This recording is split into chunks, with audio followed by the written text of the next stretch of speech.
Hey everybody, it's Kneecap here, and welcome to This Week in WoW for the week of July 23rd. War Within PrePatch is here. Before we completely dive into that, a special thank you and shout out to Patreon subscriber Rhett Pally Rocks. Appreciate the support. Let's go ahead, hop into the game. We are going to go over the Mythic Plus affixes first, because I think that these are still going to be relevant.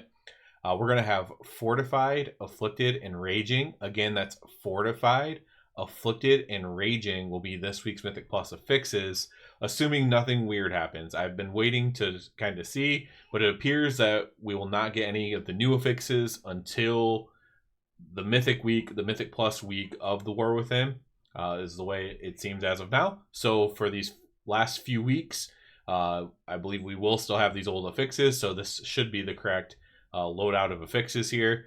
You will no longer be able to get the Mythic Plus title, but you can still work on achievements. I believe even like your KSM and stuff like that. Maybe you're just coming back for the pre-patch. I believe you can still work on achievements even during this time of the pre-patch. Let's go ahead and talk about what else is going on in the game. It's pretty much just the pre-patch. There's pretty much nothing else going on. There is a Battleground bonus event. Again, if you're coming back, you know, this is a good way to just to grab a bunch of honor if you want to get some like honor gear or whatever on before you maybe you're going to dive into doing arena or solo shuffle or something like that. That is available this week.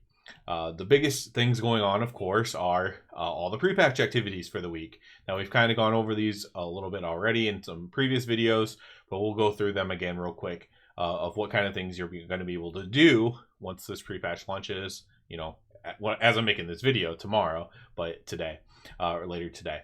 So my favorite thing that I'm looking forward to personally is probably going to be the flying on the dragon flying, the skyriding, I believe they're calling it, for all of your mounts. Now, not every single mount, I believe they said over 400 mounts.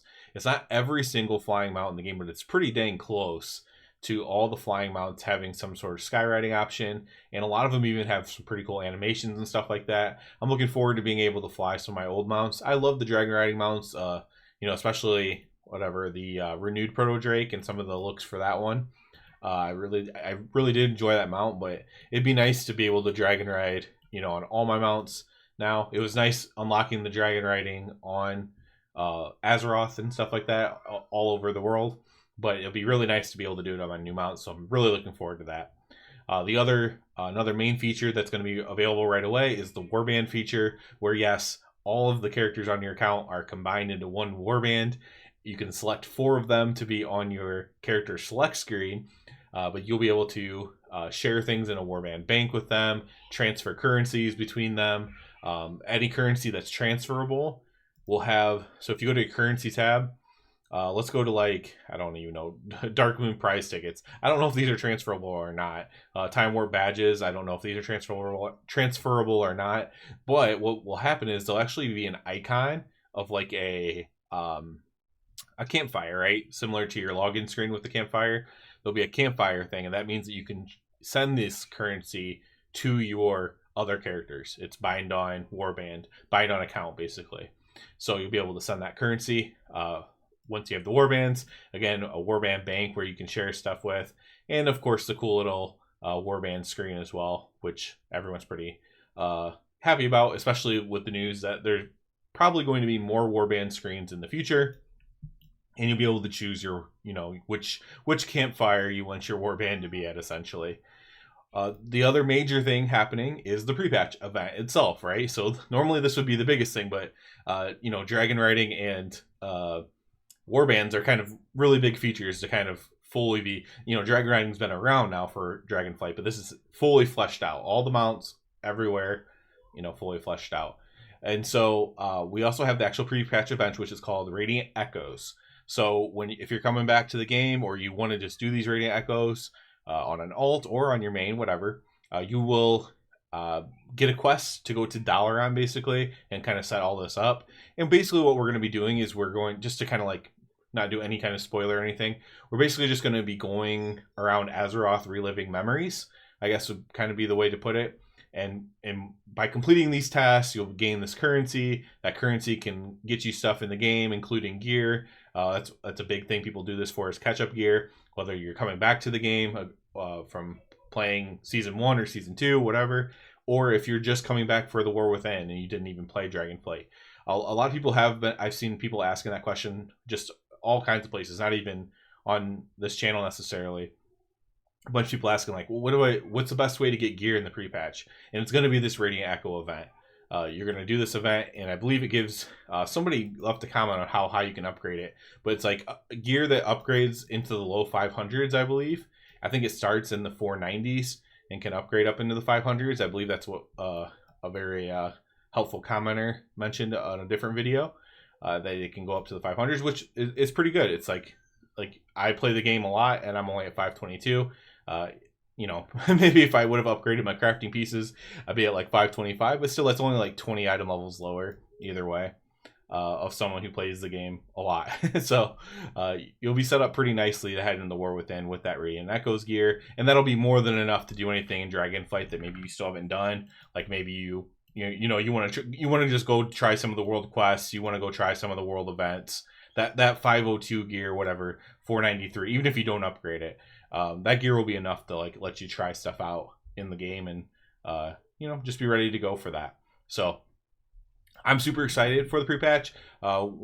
Things you can expect from me this week are going to be, I plan to do a just kind of mini guides, but a guide for pre-patch stuff for Paladin. So like probably a raid guide if you want to go into the raids, and then maybe a Mythic Plus guide. I think that's what I'm going to do going forward with each patch, is a raid guide and a Mythic Plus guide, to kind of highlight the big differences between them instead of having to point out the differences when I talk about each aspect. Like, oh, this is how the tier set affects you in the raid versus the Mythic Plus. This is how, stats are different in raid versus Mythic Plus. And instead of doing that, just doing 2 separate videos. So I might do a test run of that with the pre-patch. Like, hey, this is if you're going to try any raids in the pre-patch, this will be the right talents and stuff to use. And if you're going to do Mythic Plus, these are going to be like the talents that you use, again, to do the most damage. You can always use whatever talents that you want to use.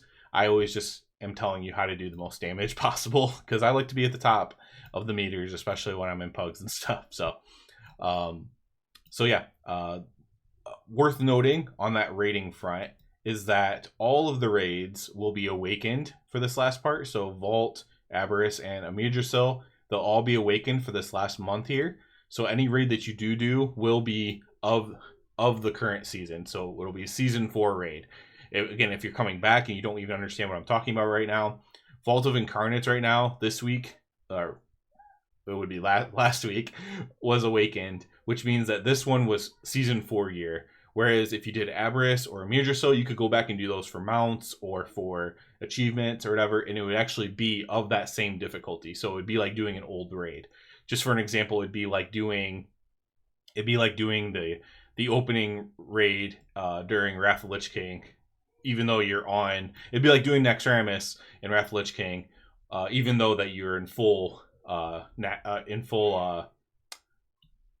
what I don't even know. I can't even think of the raid. It's called Ice Crown Citadel gear. So you're in full gear for Ice Crown, and you are going back and doing that raid. Kind of like that. If that's like an old reference, but it's just doing a previous season's raid. But with this week, all of the raids will be of current season. Any raid you do, you could technically do all 3 raids and get a ton of gear. If you chose to do so, you could do the LFR, whatever you choose to do there. So that's another thing happening there. Yeah, other than that, I did a poll about what kind of content some of the Rep Paladin viewers would like to see, and I did make sure I checked up on that. And it seems like most people kind of want gameplay in some fashion, which is not a thing I do a lot, and I don't know why. But then gameplay with commentary was even more liked. So that's just something I'll be taking with me into the War Within and keeping that in mind for people there. Yeah, not a lot of other stuff to talk about. Just super excited for this week. Super excited. My guild's all coming back and planning on doing some raids just for fun. Here, people can try their new classes or their new specs and some new talents and stuff that'll be on here. And so that'll all be really cool, and just kind of getting hyped up for the expansion. So that'll be it for this one, guys. As always, I do ask you to please subscribe to the channel because it helps me out a lot. If you're already a subscriber, I do encourage you to check out the Patreon. And other than that, everybody, have a good one.